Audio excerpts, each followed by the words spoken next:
ನಮಸ್ತೆ ಫ್ರೆಂಡ್ಸ್, ತುಂಬ ದಿನ ಆದ ನಂತರ ವಿಡಿಯೋ ಮಾಡ್ತಾ ಇದ್ದೇನೆ. ತುಂಬ ಜನ ಕೇಳ್ತಾ ಇದ್ರು, ಯಾಕೆ ವಿಡಿಯೋ ಮಾಡ್ತಾ ಇಲ್ಲ ನೀವು, ಯೂಟ್ಯೂಬೇ ಬಿಟ್ಬಿಟ್ರಾ ಅಂತ ಹೇಳ್ಕೊಂಡು. ಹಾಗೆಲ್ಲ ಎಂತ ಸಹ ಇಲ್ಲ ಆಯಿತಾ. ನಾನು ಯೂಟ್ಯೂಬ್ ಯಾವತ್ತೂ ಕೂಡ ಬಿಡೋದಿಲ್ಲ. ಯಾಕೆ ವಿಡಿಯೋ ಮಾಡಲಿಲ್ಲ ಅಂತ ಹೇಳಿದರೆ, ಇಷ್ಟು ದಿವಸ ಮಕ್ಕಳಿಗೆ ರಜೆ ಇತ್ತಲ್ಲ, ಅವ್ರ ಜೊತೆಗೆ ನಾವು ಸ್ವಲ್ಪ ಟೈಮ್ ಸ್ಪೆಂಡ್ ಮಾಡುವ ಅಂತ ಹೇಳ್ಕೊಂಡು ನಾನು ವಿಡಿಯೋ ಎಲ್ಲ ಮಾಡಲಿಕ್ಕೆ ಹೋಗಲಿಲ್ಲ.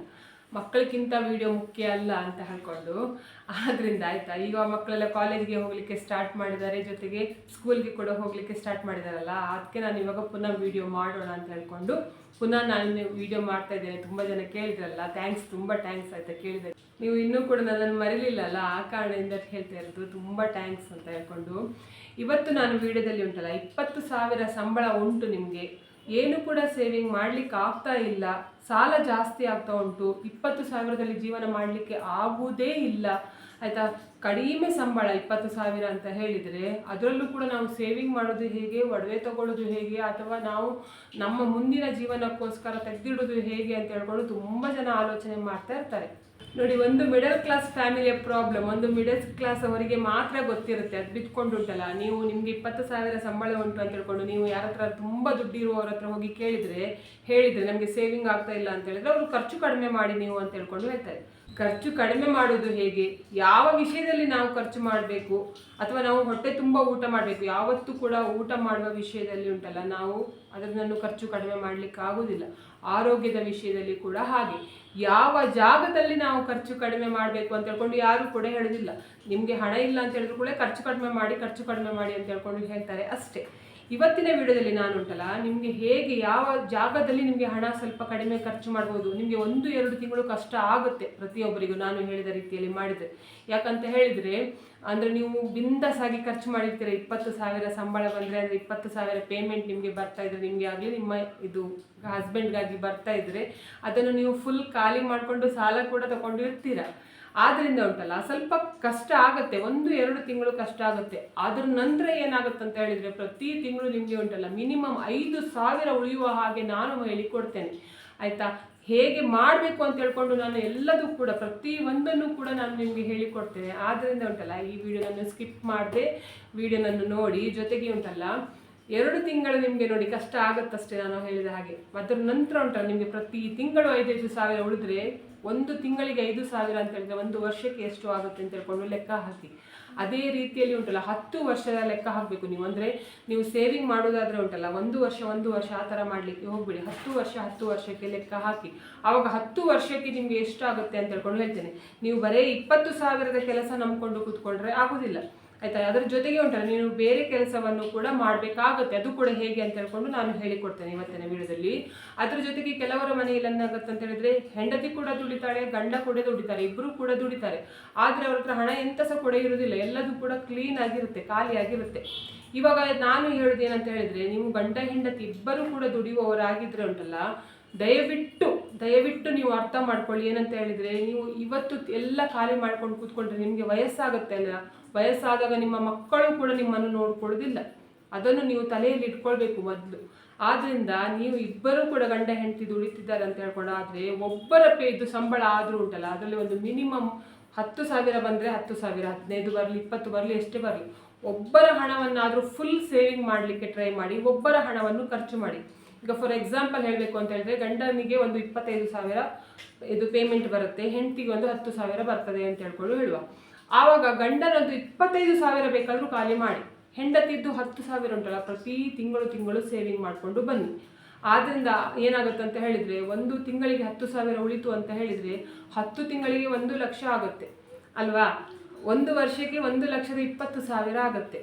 ಅದಕ್ಕೆ ನಾನು ಹೇಳ್ತಾ ಇರೋದು, ನೀವು ಆಲೋಚನೆ ಮಾಡಿ, ನಿಮ್ಮ ಕೈಯಲ್ಲಿದೆ. ಆಗುವುದಿಲ್ಲ ಅಂತ ಹೇಳ್ಕೊಂಡು ಯಾವುದೂ ಕೂಡ ಇಲ್ಲ. ನಾವು ಉಂಟಲ್ಲ, ಬಂದಿದ್ದೆಲ್ಲ ಖರ್ಚು ಮಾಡಿಕೊಂಡು ಕೂತ್ಕೊಂಡ್ರೆ ಏನಾಗುತ್ತೆ ಅಂತ ಹೇಳಿದರೆ, ನಾವು ಸಾಯುವ ತನಕ ಹೀಗೆ ಸಾಯಬೇಕಾಗತ್ತೆ ಕಷ್ಟದಲ್ಲೇ ಆಯಿತಾ. ಆದ ಕಾರಣಕ್ಕೆ ನಾನು ಹೇಳ್ತಾ ಇರೋದು. ಇವಾಗ ನಾನು ನೋಡಿ, ನಿಮಗೆ 20,000 ಪೇಮೆಂಟ್ ಉಂಟು, ನಿಮಗೆ ಆಗಲಿ ನಿಮ್ಮ ಹಸ್ಬೆಂಡ್ಗಾಗಲಿ ಪೇಮೆಂಟ್ ಉಂಟು. ನೀವು ಯಾವ ರೀತಿಯಲ್ಲಿ ಖರ್ಚು ಮಾಡಬೇಕು ಅಂತ ಹೇಳ್ಕೊಂಡು ನಾನು ಇವಾಗ ಹೇಳಿಕೊಡ್ತೇನೆ ನೋಡಿ. ನಾನು ಪ್ರತಿಯೊಂದನ್ನು ಕೂಡ ಬರ್ಕೊಂಡಿದ್ದೇನೆ ನೋಡಿ, ಇಲ್ಲಿ ಬರ್ತಿದ್ದೇನೆ ನೋಡಿ. ನಾನು ನಿಮಗೆ ಹೇಳಿಕೊಡ್ತೇನೆ. ನಿಮಗೆ ಇವಾಗ ಪ್ರತಿ ತಿಂಗಳು ಉಂಟಲ್ಲ 20,000 ಇನ್ಕಮ್ ಉಂಟು ಆಯಿತಾ. ಅಂದರೆ ನಿಮಗೆ 20,000 ಸ್ಯಾಲ್ರಿ ಬರುತ್ತೆ. ನಿಮಗೆ ಅದು ಬಜೆಟ್ ಮಾಡೋದು ಹೇಗೆ ಅಂತ ಹೇಳ್ಕೊಂಡು ಗೊತ್ತಿಲ್ಲ. ಆದ್ದರಿಂದ ಏನಾಗುತ್ತೆ ಅಂತ ಹೇಳಿದ್ರೆ ನಿಮಗೆ ಸೇವಿಂಗ್ ಮಾಡಲಿಕ್ಕೆ ಆಗೋದಿಲ್ಲ. ಇವಾಗ ನೋಡಿ, ನಿಮಗೆ 20,000 ಸ್ಯಾಲ್ರಿ ಉಂಟು ಅಂತ ಹೇಳಿದ್ರೆ 16,600 ರೂಪಾಯಿ ಒಳಗೆ ಖರ್ಚು ಮಾಡೋದು ಹೇಗೆ ಅಂತ ಹೇಳ್ಕೊಂಡು ಹೇಳಿಕೊಡ್ತೇನೆ. ಅದ್ರ ಜೊತೆಗೆ ನೀವು ಗೋಲ್ಡ್ ಚೀಟ್ ಕೂಡ ಕಟ್ಟೋದು ಹೇಗೆ ಅಂದರೆ ಗೋಲ್ಡ್ ಸ್ಕೀಮ್ ಎಲ್ಲ ಮಾಡೋದು ಹೇಗೆ, RD ಆದರೂ ಕಟ್ಟೋದು ಹಾಗೆ ಹೇಗೆ, ಮತ್ತು ಎಮರ್ಜೆನ್ಸಿ ಫಂಡ್ ಅಂತ ಹೇಳ್ಕೊಂಡು ಹೇಗೆ ಇಟ್ಕೊಳ್ಬೇಕು, ಅದು ಪ್ರತಿ ಒಂದನ್ನು ಕೂಡ ನಾನು ಇವತ್ತು ಹೇಳಿಕೊಡ್ತೇನೆ. ಇವಾಗ ನೋಡಿ, ನಿಮಗೆ ಪ್ರತಿ ತಿಂಗಳು 20,000 ಇನ್ಕಮ್ ಉಂಟು, ಅದರದ್ದು ಬಜೆಟ್ ನಾವು ಮಾಡುವ ಆಯಿತಾ. ನೀವು ಏನು ಮಾಡಬೇಕು ಅಂತೇಳಿದರೆ, ದಯವಿಟ್ಟು ನಾನು ಈ ವಿಷಯದಲ್ಲಿ ಒಂದು ಪ್ರತಿಯೊಬ್ಬರಿಗೆ ಹೇಳುವುದೇನಂತ ಹೇಳಿದರೆ, ನೀವು 20 ಕಡಿಮೆ ಸಂಬಳ ಅಲ್ವಾ 20,000 ಅಂತ ಹೇಳಿದರೆ, ಯಾವ ಕಾರಣಕ್ಕೂ ಕೂಡ ನೀವು ಬಾಡಿಗೆ ಮನೆಯಲ್ಲಿದ್ದರೆ ಉಂಟಲ್ಲ 5,000ಕ್ಕಿಂತ ಜಾಸ್ತಿ ಇರುವ ಬಾಡಿಗೆ ಮನೆಗೆ ಹೋಗಬೇಡಿ. ದಯವಿಟ್ಟು ಇವಾಗ ನೀವು ಅಡ್ಜಸ್ಟ್ ಮಾಡಿಕೊಂಡು ಹೋಗಿ, ಆಮೇಲೆ ಬೇಕಾದರೆ ಮುಂದೆ ನಿಮ್ಮ ಮಕ್ಕಳೆಲ್ಲ ಸಂಪಾದನೆ ಮಾಡ್ತಾರಲ್ಲ, ಆವಾಗ ಏನಾಗುತ್ತೆ ಅಂತ ಹೇಳಿದ್ರೆ ನಿಮಗೆ ಸ್ವಂತ ಮನೆಗೆ ಹೋಗುವ ಯೋಗ ಬರಬಹುದು. ಆದ್ದರಿಂದ ನಾನು ಹೇಳ್ತಿರೋದು, ಇವಾಗನೇ ನೀವು ಇರುವುದೆಲ್ಲ ಬಾಡಿಗೆ ಕಟ್ಕೊಂಡು ಕೂತ್ಕೊಂಡ್ರೆ ಮನೆಗೆ ಏನಾಗುತ್ತೆ ಅಂತ ಹೇಳಿದರೆ ಲಾಸ್ಟ್ ತನಕ ಬಾಡಿಗೆ ಮನೆಯಲ್ಲೇ ಸಾಯಬೇಕಾದ ಪರಿಸ್ಥಿತಿ ಬರುತ್ತೆ. ಆದ್ದರಿಂದ ಹೇಳ್ತಾ ಇರೋದು, ದಯವಿಟ್ಟು ನಿಮಗೆ 20,000 ಸಂಬಳ ಉಂಟು ಅಥವಾ ನಿಮ್ಮ ಹಸ್ಬೆಂಡ್ಗೆ ಉಂಟು ಅಂತ ಹೇಳಿದರೆ 5,000ಕ್ಕಿಂತ ಜಾಸ್ತಿದು ಬಾಡಿಗೆ ಮನೆ ಮಾಡಲಿಕ್ಕೆ ಹೋಗಬೇಡಿ. ನೋಡಿ ಸಿಗ್ತದೆ ಆಯಿತಾ, ಸಿಗುವುದಿಲ್ಲ ಅಂತ ಹೇಳ್ಕೊಂಡು ಎಲ್ಲಿ ಕೂಡ ಇಲ್ಲ ಆಯಿತಾ. 5,000ದ್ದು ಬಾಡಿಗೆ ಮನೆ ಸಿಗ್ತದೆ. ಎರಡನೇದು ಏನಂತ ಹೇಳಿದರೆ ಗ್ರೋಸರಿ ಅಂದರೆ ನೀವು ಮನೆಗೆ ದಿನಸಿ ಎಲ್ಲ ತೊಗೊಂಬರ್ತೀರಲ್ವ, ಅಕ್ಕಿ ಬೇಳೆ ಅದೆಲ್ಲ ದಯವಿಟ್ಟು ಉಂಟಲ್ಲ, ನೀವು ದಿನ ಹೋಗಿ ತೊಗೊಂಡು ಬರುವ ಹಾಗೆ ಮಾಡ್ಕೊಳ್ಬೇಡಿ. ಹಾಗೆ ಮಾಡಿದರೆ ನಿಮಗೆ ಹಣ ಎಲ್ಲಿ ಹೋಗ್ತದೆ ಅಂತ ಹೇಳ್ಕೊಂಡು ಗೊತ್ತಾಗೋದಿಲ್ಲ. ಆದ್ದರಿಂದ ನಿಮಗೆ ಪೇಮೆಂಟ್ ಬಂತು ಅಂತ ಹೇಳಿದ ಕೂಡಲೇ ನೀವು ಫಸ್ಟು ಈ ಬಜೆಟನ್ನು ಮಾಡ್ಕೊಳ್ಬೇಕು. ಫಸ್ಟು ಏನು ಮಾಡಿ, ಬಾಡಿಗೆಗೆ ಅಂತ ಹೇಳ್ಕೊಂಡು 5,000 ತೆಗೆದಿಡಿ. ನಿಮಗೆ ಬಾಡಿಗೆ ಇಲ್ಲ, ನೀವು ಸ್ವಂತ ಮನೆ ಅಂದರೆ ಈಗ ಊರ ಕಡೆ ಎಲ್ಲ ಇರುವವರೆಲ್ಲ ಉಂಟಲ್ಲ, ಅವ್ರಿಗೆ ಏನಂತ ಹೇಳಿದರೆ ಸ್ವಂತ ಮನೆ ಇರುತ್ತೆ. ಅಂದರೆ ಊರ ಕಡೆ ಅಂತ ಹೇಳಿದರೆ ನಮ್ಮ ಊರು ಮಾತ್ರ ಅಂತ ಹೇಳ್ಕೊಂಡಲ್ಲ, ಯಾವ ಊರಿನಲ್ಲಿದ್ದರೂ ಕೂಡ ಸ್ವಂತ ಮನೆ ಇರುತ್ತೆ. ಅವರಿಗೂ ಕೂಡ 20,000 ಸ್ಯಾಲ್ರಿ ಬರ್ತಾ ಇರುತ್ತೆ, ಸ್ವಂತ ಮನೆ ಇರುತ್ತೆ, ರೆಂಟ್ ಕಟ್ಟಬೇಕು ಅಂತ ಹೇಳ್ಕೊಂಡಿಲ್ಲ. ಆವಾಗ 5,000 ಕೂಡ ನಿಮಗೆ ಫುಲ್ ಉಳಿತದಲ್ವಾ, ಅದು ಕೂಡ ನೀವು ಉಳಿತಾಯದ ಲೆಕ್ಕಕ್ಕೆ ಹಾಕಬೇಕು ಆಯಿತಾ. ಬಾಡಿಗೆ ಬ್ಯಾಂಗ್ಳೂರಲ್ಲಿದ್ದರೆ ಅಥವಾ ಬಾಡಿಗೆ ಮನೆಯಲ್ಲಿದ್ದರೆ ಮಾತ್ರ ಇದು ಲೆಕ್ಕಕ್ಕೆ ಬರೋದು. ಗ್ರೋಸರಿ ಕೂಡ ಹಾಗೆ, ತಿಂಗಳಿಗೆ ಒಂದೇ ಸಲ ಗ್ರೋಸರಿ ಅಂದರೆ ಐಟಮ್ ತರುವ ಹಾಗೆ ನೋಡಿಕೊಳ್ಳಿ.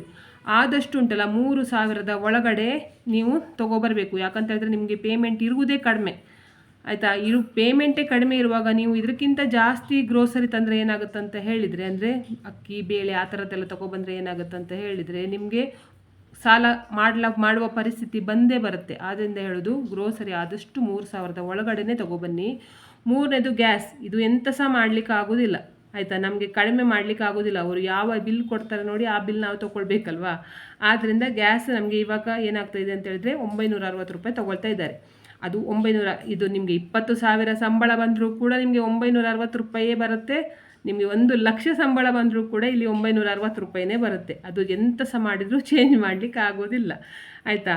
ಅದು ಹೋಗಲಿ. ಇವಾಗ ಅದರ ನಂತರ ಕರೆಂಟ್ ಬಿಲ್ ಏನಾಗುತ್ತೆ ಅಂತ ಹೇಳಿದರೆ, ಇವಾಗ ಬೇಸಿಗೆಗಾಲ ಆಗಿರೋದ್ರಿಂದ ಫ್ರೀ ಸಿಗೋದಿಲ್ಲ. ಅಂದರೆ ಗೌರ್ಮೆಂಟ್ ಇವಾಗ ಫ್ರೀ ಮಾಡಿದೆ ಆಯಿತಾ. ಬೇಸಿಗೆಗಾಲ ಇಲ್ಲ ಅಂತ ಹೇಳಿದರೆ 0 ಬರ್ತಾ ಇತ್ತು.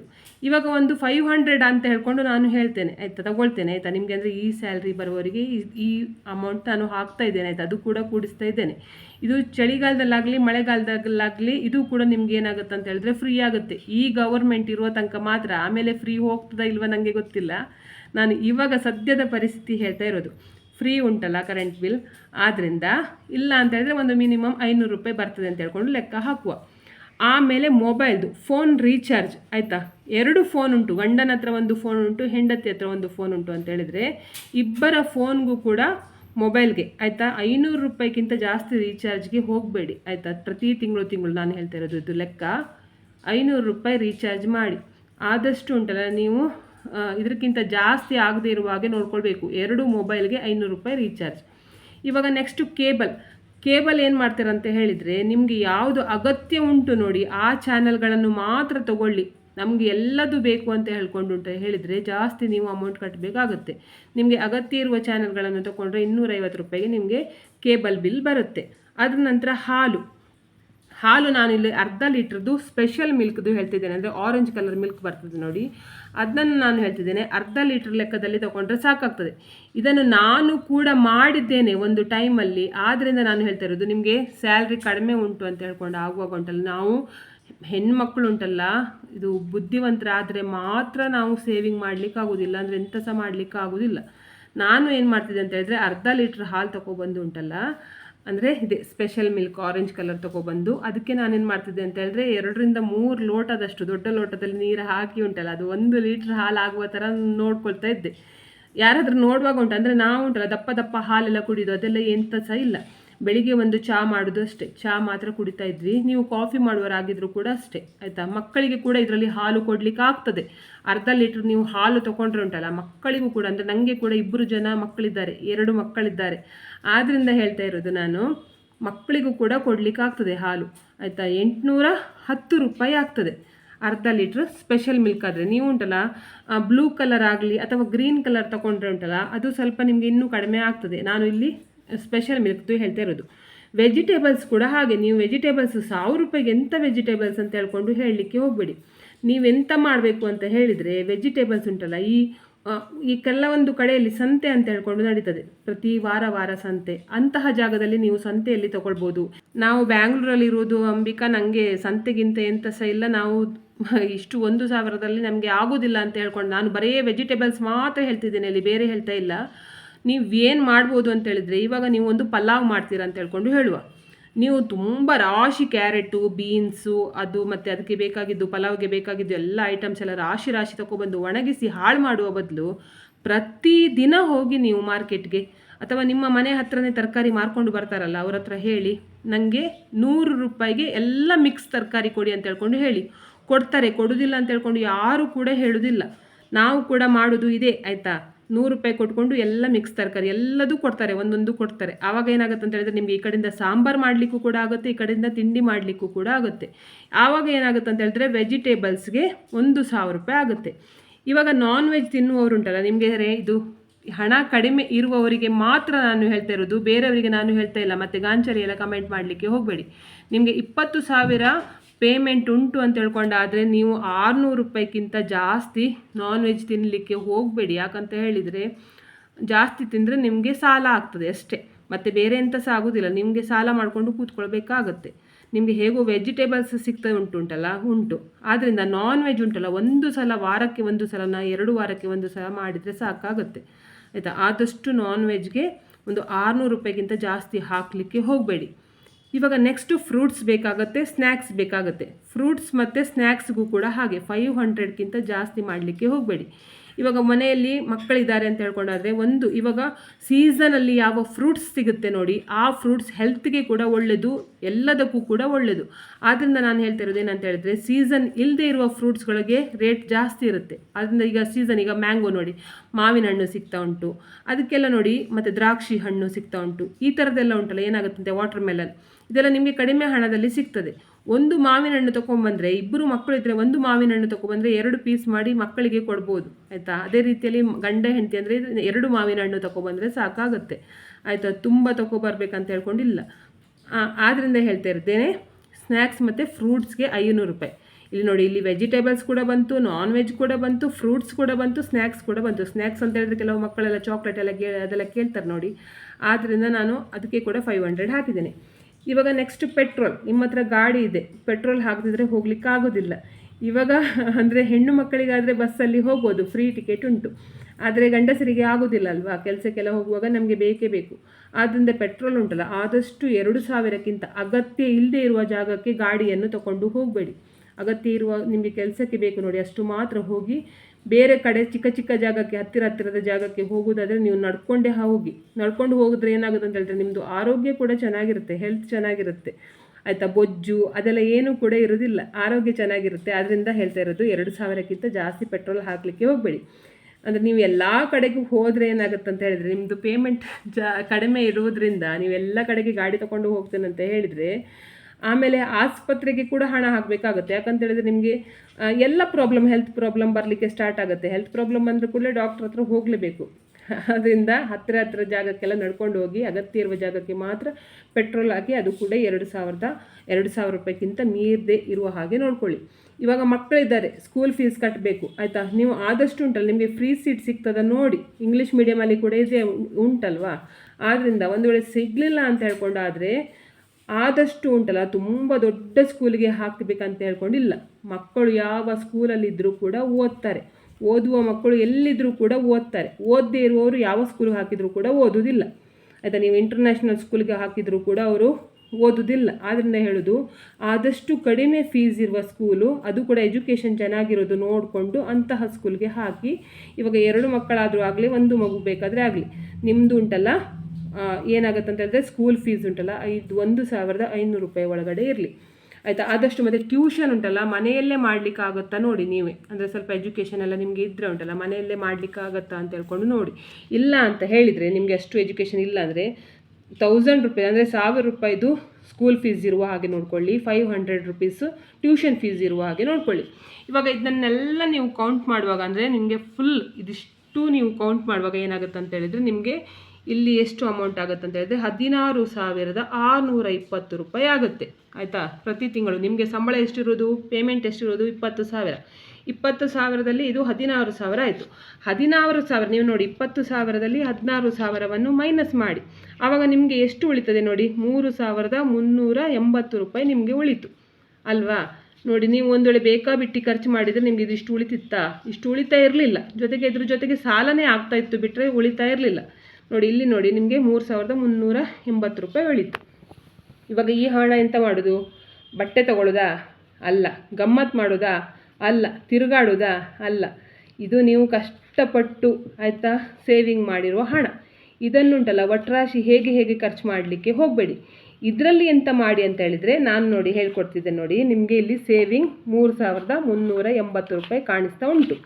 ಇವಾಗ ನೀವು ಏನು ಮಾಡಿ ಅಂತ ಹೇಳಿದ್ರೆ RD ಆದಷ್ಟು ಪೋಸ್ಟ್ ಆಫೀಸಲ್ಲಿ RD ಮಾಡಲಿಕ್ಕೆ ಟ್ರೈ ಮಾಡಿ. ಅಂದರೆ ನೀವು ಬೇರೆ ಕಡೆ RD ಮಾಡಿದರೆ ಅಂದರೆ ಕೆಲವರಿಗೆ ಭಯ ಇರ್ತದೆ, ಗೋಲ್ಮಾಲೆಲ್ಲ ನಡೀತದೆ, ಕಡೆಗೆ ನಾವು ಅಷ್ಟು ಕಷ್ಟಪಟ್ಟು RD ಕಟ್ತಿದ್ದೇವೆ ಎಲ್ಲೆಲ್ಲ ಹೋದರೆ ಅಂತ ಹೇಳ್ಕೊಂಡು ಭಯ ಇರುವವರು ಪೋಸ್ಟ್ ಆಫೀಸಲ್ಲಿ RD ಮಾಡ್ಬೋದು. ಪೋಸ್ಟ್ ಆಫೀಸಿಗೆ ಹೋಗಿ ನಾನು RD ಮಾಡಬೇಕು 1,000 ರೂಪಾಯಿದು ಅಂತ ಹೇಳಿದ್ರೆ ಅವರು ಹೆಲ್ಪ್ ಮಾಡಿ ಕೊಡ್ತಾರೆ, ಆಯಿತಾ. ಎರಡನೇದು ಏನು ಮಾಡಿ ಅಂತ ಹೇಳಿದ್ರೆ ಗೋಲ್ಡ್ ಚೀಟ್ ಕಟ್ಟಿ, ಆಯಿತಾ. ಅಂದರೆ ಗೋಲ್ಡ್ ಸ್ಕೀಮ್ ಎಲ್ಲ ಇರ್ತಲ್ಲ, ಪ್ರತಿ ತಿಂಗಳು ಕಟ್ಟೋದು, ಅದು 1,000ದ್ದು ನೀವು ಹಾಕಬೇಕು, ಆಯಿತಾ. ಆವಾಗ ಏನಾಗುತ್ತೆ ಅಂತ ಹೇಳಿದ್ರೆ ನಿಮಗೆ ಈ ಕಡೆ RD ಕೂಡ ಆಗುತ್ತೆ, ಆಯಿತಾ. RDಯಲ್ಲಿ ಕೂಡ ಸೇವಿಂಗ್ ಮಾಡ್ಬೋದು, ಜೊತೆಗೆ ಗೋಲ್ಡಲ್ಲಿ ಕೂಡ ನಿಮಗೆ ಸೇವಿಂಗ್ ಮಾಡಲಿಕ್ಕಾಗುತ್ತೆ. ಗೋಲ್ಡ್ ಕೂಡ ತೊಗೊಳ್ಬೋದು. ನೋಡಿ, ಎಂತ ಸಹ ಆಗೋದಿಲ್ಲ ಅಂತ ಹೇಳ್ಕೊಂಡು ಕೂತ್ಕೊಂಡ್ರೆ ನಮಗೆ ಎಂತ ಸಹ ಆಗೋದಿಲ್ಲ, ಆಗುತ್ತೆ ಅಂತ ಹೇಳಿದ್ರೆ ಎಲ್ಲದೂ ಆಗುತ್ತೆ, ಆಯಿತಾ. ಇವಾಗ ಇಷ್ಟು ಕಟ್ಟಿ ನಿಮಗೆ ಉಂಟಲ್ಲ ಎಮರ್ಜೆನ್ಸಿ ಫಂಡ್ ಅಂತ ಹೇಳ್ಕೊಂಡು 1,380 ರೂಪಾಯಿ ಇಟ್ಕೊಳ್ಬೇಕು. ಎಮರ್ಜೆನ್ಸಿ ಫಂಡ್ ಅಂತ ಹೇಳಿದರೆ ಪ್ರತಿ ತಿಂಗಳು ನಿಮ್ಮ ಮನೆಯಲ್ಲಿ ಮಕ್ಕಳು ಇರ್ತಾರೆ, ದೊಡ್ಡವರು ಇರ್ತಾರೆ, ಯಾರು ಬೇಕಾದ್ರೂ ಇರ್ತಾರೆ, ಯಾರ್ದು ಹೆಲ್ತ್ ಬೇಕಾದರೆ ಏನು ಬೇಕಾದರೂ ಆಗ್ಬೋದು. ಮಕ್ಕಳಿರುವ ಮನೆಯಲ್ಲಿ ಮಕ್ಕಳು ಕೂತ್ಕೊಂಡಿರೋದಿಲ್ಲ, ಅಲ್ಲಿ ಓಡೋದು ಇಲ್ಲಿ ಓಡೋದೆಲ್ಲ ಮಾಡಿ ಎಲ್ಲಾದರೂ ಬಿದ್ದು ಗಾಯ ಹಾಗೆಲ್ಲ ಮಾಡ್ಕೊಳ್ತಾರೆ. ಆದ್ದರಿಂದ ಅಗತ್ಯಕ್ಕೆ ಎಮರ್ಜೆನ್ಸಿಗೆ ಬೇಕು ಅಂತ ಹೇಳ್ಕೊಂಡು 1,380 ತಗೊಳ್ಳಿ. ಅಕಸ್ಮಾತು ಆ ತಿಂಗಳಲ್ಲಿ ನಿಮಗೆ ಯಾರಿಗೂ ಕೂಡ ಎಂಥ ಸಹ ಪ್ರಾಬ್ಲಮ್ ಆಗಲಿಲ್ಲ, ದೇವರ ದಯದಿಂದ ಎಲ್ಲರೂ ಕೂಡ ಆರೋಗ್ಯವಾಗಿದ್ದಾರೆ, ಎಂಥ ಸಹ ಕೂಡ ತೊಂದರೆ ಆಗಲಿಲ್ಲ ಅಂತ ಹೇಳಿದರೆ ಈ ಹಣವನ್ನು ಹಾಗೆ ಇಟ್ಕೊಳ್ಳಿ, 1,380 ಇಟ್ಕೊಳ್ಳಿ. 3 ತಿಂಗಳಿಗೆ ಒಂದು ಸಲ ಬಟ್ಟೆ ತಗೊಳ್ಳಿಕ್ಕೆ ಯೂಸ್ ಮಾಡ್ಬೋದು, ಆಯಿತಾ. ಬಟ್ಟೆ ಕೂಡ ತಗೊಳ್ಬೋದು, ಚಿನ್ನ ಕೂಡ ತಗೊಳ್ಬೋದು, RD ಕೂಡ ಕಟ್ಬೋದು. ಆರೋಗ್ಯ ಇಂಪಾರ್ಟೆಂಟ್, ಆದಷ್ಟು ಆರೋಗ್ಯದ ಕಡೆಗೆ ದಯವಿಟ್ಟು ಏನು ಹೇಳ್ತೀರಾ ನೀವು, ಆರೋಗ್ಯದ ಕಡೆಗೆ ಗಮನ ಕೊಡಬೇಕು. ಮತ್ತೆ ಉಂಟಲ್ಲ ಎಂತ ಮಾಡಬೇಕು ಅಂತ ಹೇಳಿದ್ರೆ ನಿಮಗೆ ಸಂಬಳ ಕಡಿಮೆ ಇರುವವರು ದಯವಿಟ್ಟು ಒಂದು ಹೆಲ್ತ್ ಇನ್ಶೂರೆನ್ಸ್ ಮಾಡಿಕೊಳ್ಳಿ. ಒಂದು 5 ಲಕ್ಷದ್ದು 3 ಲಕ್ಷದ್ದು ಹೆಲ್ತ್ ಇನ್ಶೂರೆನ್ಸ್ ಮಾಡಿಕೊಳ್ಳಿ. ಹೆಲ್ತ್ ಇನ್ಶೂರೆನ್ಸ್ ಮಾಡಿಕೊಂಡ್ರೆ ಏನಾಗುತ್ತೆ ಅಂತ ಹೇಳಿದರೆ ನಿಮಗೆ ಅಕಸ್ಮಾತ್ ಏನೋ ಒಂದು ಆ್ಯಕ್ಸಿಡೆಂಟ್ ಆಯಿತು, ಅಥವಾ ದೊಡ್ಡದು ಏನೋ ಒಂದು ಹೆಲ್ತ್ ಪ್ರಾಬ್ಲಮ್ ಬಂತು, ಹಾರ್ಟ್ದಾಗಲಿ ಅಥವಾ ಬೇರೆ ಏನೋ ಒಂದು ಬಂತು, ಆವಾಗ ಏನಾಗುತ್ತೆ ಅಂತ ಹೇಳಿದರೆ ನಿಮಗೆ ಹಣ ಕಟ್ಟುವ ಅಗತ್ಯ ಬರುವುದಿಲ್ಲ, ಹೆಲ್ತ್ ಇನ್ಶೂರೆನ್ಸಿಂದ ಬರುತ್ತೆ. ಆವಾಗ ನೀವು ಒಂದು ವೇಳೆ ನಾನು ಹೇಳೋದು ಅಂದರೆ ನಿಮಗೆ ಇಷ್ಟು ಪೇಮೆಂಟಲ್ಲಿ ಇಲ್ಲಿ ಉಳಿತಾಯ ಮಾಡ್ತಿರ್ತೀರಲ್ವಾ, ಒಂದು ವೇಳೆ ನಾವು ಬಟ್ಟೆ ಗಿಟ್ಟೆ ಅದೆಲ್ಲ ತಗೊಳ್ಳೋದಿಲ್ಲ, ಅಥವಾ ನಾವು ಇಲ್ಲಿ RD ಕಟ್ಟೋದಿಲ್ಲ, ಗೋಲ್ಡ್ ಅದೆಲ್ಲ ಮಾಡೋದಿಲ್ಲ, ನಮಗೆ ಹೆಲ್ತ್ ಇನ್ಶೂರೆನ್ಸ್ ನಾವು ಕಟ್ತೇವೆ ಅಂತ ಹೇಳಿದರೆ ನೀವೊಂದು ಇವಾಗ 5 ಲಕ್ಷದ ಇದು ಇನ್ಶೂರೆನ್ಸ್ ಹೆಲ್ತ್ ಇನ್ಶೂರೆನ್ಸ್ ಮಾಡ್ತಾ ಇದ್ದೀರಾ ಅಂತ ಹೇಳಿದರೆ ನಿಮಗೆ ಒಂದು ವರ್ಷಕ್ಕೆ 14,000 ಚಿಲ್ಲರೆ ಕಟ್ಟಲಿಕ್ಕೆ ಬರ್ತದೆ. 5 ಲಕ್ಷದ ಇನ್ಶೂರೆನ್ಸ್ ಹೆಲ್ತ್ ಇನ್ಶೂರೆನ್ಸ್ ಮಾಡೋದಾದರೆ, ಆಯಿತಾ. ನಮಗೆ ಎಂಥ ಸಹ ಆಗೋದಿಲ್ಲ, ನಮಗೆ ಅದೆಲ್ಲ ಭಯ ಇಲ್ಲ, ನಾವೆಲ್ಲ ಚೆನ್ನಾಗಿರ್ತೇವೆ ಅಂತ ಹೇಳ್ಕೊಂಡಾದರೆ ಈ ಬೇಡ, ಆಯಿತಾ. ನಿಮಗೆ ಅಂದರೆ ನಾನು ಹೇಳೋದು ಏನಂತ ಹೇಳಿದರೆ ಸ್ವಲ್ಪ ಅಂದರೆ ನಿಮಗೆ ಹಣ ಇಲ್ಲ ಅಂದರೆ ಬೇರೆ ಯಾರೂ ಕೂಡ ಹಣ ಹೆಲ್ಪ್ ಮಾಡೋದಿಲ್ಲ, ಸಹಾಯ ಮಾಡೋದಿಲ್ಲ. ಆದ್ದರಿಂದ ಹೇಳ್ತಾ ಇರೋದು ಈ ಥರ ಅಷ್ಟು ಸ್ವಲ್ಪ ಕಡಿಮೆ ಸಂಬಳ ಇರುವವರು ಉಂಟಲ್ಲ ಹೆಲ್ತ್ ಇನ್ಶೂರೆನ್ಸ್ ಮಾಡಿಕೊಂಡ್ರೆ ಒಳ್ಳೆಯದು ಅಂತ ಹೇಳ್ಕೊಂಡು ನಿಮ್ಮ ಆರೋಗ್ಯ ಚೆನ್ನಾಗಿರುತ್ತೆ. ಏನಾದರೂ ಆದರೂ ಕೂಡ ನೀವು ತಲೆ ಬಿಸಿ ಮಾಡ್ಕೊಳ್ಬೇಕಂತ ಇಲ್ಲ, ಆ ಕಡೆಯಿಂದ ಅಂದರೆ ನೀವು ಹಣ ಕಟ್ಟಬೇಕಂತ ಇಲ್ಲ, ಹೆಲ್ತ್ ಇನ್ಶೂರೆನ್ಸಿಂದ ಆಗುತ್ತೆ. ನೋಡಿದ್ರಲ್ಲ, 20,000 ಸಂಬಳದಲ್ಲಿ ನಿಮಗೆ ಹಣ ಹೇಗೆ ಉಳಿತಾಯ ಮಾಡೋದು ಅಂತ ಹೇಳ್ಕೊಂಡು ಹೇಳಿಕೊಟ್ಟಿದ್ದೇನೆ. ದಯವಿಟ್ಟು ಇವತ್ತಿನ ವಿಡಿಯೋ ಇಷ್ಟ ಆದರೆ ಪ್ಲೀಸ್ ಈ ವಿಡಿಯೋಕ್ಕೆ ಒಂದು ಲೈಕ್ ಮಾಡಿ, ಆದಷ್ಟು ಜನರಿಗೆ ವಿಡಿಯೋನ ಶೇರ್ ಮಾಡಿ, ಕಮೆಂಟ್ ಮಾಡಿ, ನಮ್ಮ ಚಾನಲ್ಗೆ ಸಬ್ಸ್ಕ್ರೈಬ್ ಆಗಿ. ನನ್ನ ಚಾನಲ್ಗೆ ಸಬ್ಸ್ಕ್ರೈಬ್ ಆದರೆ ಒಂದು ಸಪೋರ್ಟ್ ಸಿಕ್ಕಿದ ಹಾಗೆ ಆಗ್ತದೆ. ಮತ್ತು ನಾನು ಹೀಗೆ ಒಳ್ಳೆ ವಿಡಿಯೋ ನಿಮ್ಮ ಜೊತೆಗೆ ಶೇರ್ ಮಾಡ್ತೇನೆ. ಇವತ್ತಿನ ವಿಡಿಯೋ ಯಾರೆಲ್ಲ ನೋಡಿದ್ದೀರಾ ಅಥವಾ ನೋಡಿಲ್ಲ, ಎಲ್ಲರಿಗೂ ಕೂಡ ಒಳ್ಳೆಯದಾಗಲಿ ಅಂತ ನಾನು ಕೂಡ ದೇವರಲ್ಲಿ ಬೇಡ್ಕೊಳ್ತಿದ್ದೇನೆ. ಎಲ್ಲರಿಗೂ ಒಳ್ಳೆಯದಾಗಲಿ.